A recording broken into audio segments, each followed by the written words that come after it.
What's the meaning of biscuit?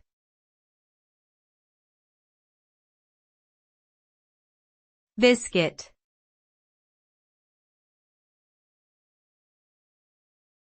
Biscuit.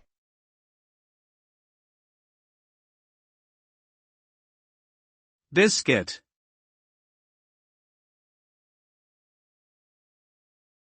Biscuit.